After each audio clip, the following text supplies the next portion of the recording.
เงินมันโซคนเทดังดึกควรอีกโอ้สุดซ้ำเลยโอ้สามกินโปพิลึกเลยโปเมนูพี่น้องเมนูคือเรียกว่าไก่ไต่น้ำอันนี้นี่อ๋อ30 กิน2 คนเป็นจานเลยสุดยอดผู้ใดพักเวียกแล้วเสียใจเด้อบริกินสีมือของคนหนุ่มไก่ไต่น้ำพี่น้องมาใส่ไปแล้วเมนูแบบนี้โอ้พี่น้องเอ้ยอยู่แบบ2 คน3 บ้านซีเงินมันโซคนเทดังมัน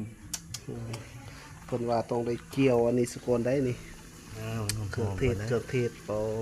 เพิ่นสิเฮ็ดสูตรไก่น้ำดึกควรอีกปานเอฟเฟกต์เลยควรนี่ก็ได้ควรลงใส่ตัวเดียวก็ได้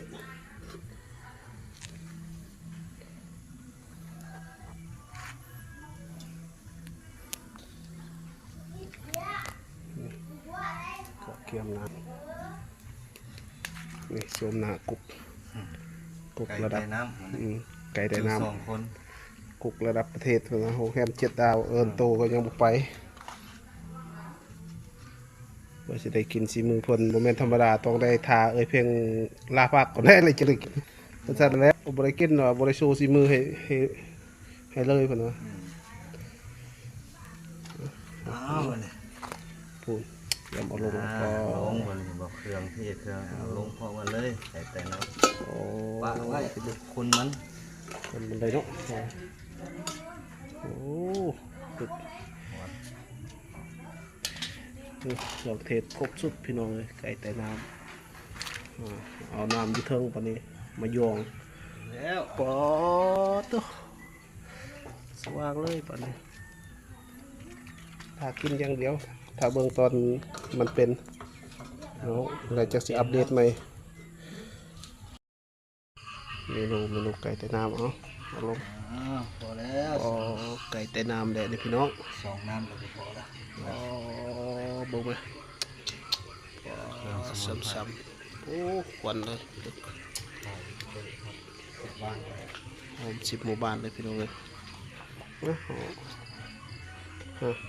นั่นอีกบ่กุ้งแล้ววะไก่ไต่น้ำ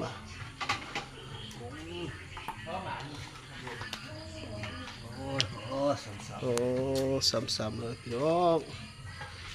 ไก่ไต่น้ำ3-4 คนคือเสียใจขนาดแล้วบ่ได้กินคนกินนี่ป้อจุใจขนาดเลยเป็นญาติต้นนั่นเองโอ้สุดยอดเลยเฮ็ดไก่ไต่น้ำเฮ็ดสูตรนี่ก็เป็นโอ้เนาะระดับกุก6 ดาวหอมมากพี่ทองลงเลยพี่น้องปอพี่น้องปอซ้ำเลย30 กินปอพี่ลึกเลยปอบุฟเฟ่เลยนะปอเครื่องใจ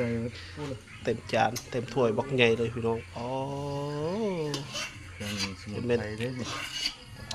จะเป็นโหดเกินเป็นลึกเลยหอมให้เขาเสียบหรือบุ้งหอมหมด4 หมู่บ้านพี่น้องเอ้ยนี่เลยได้การเพื่อ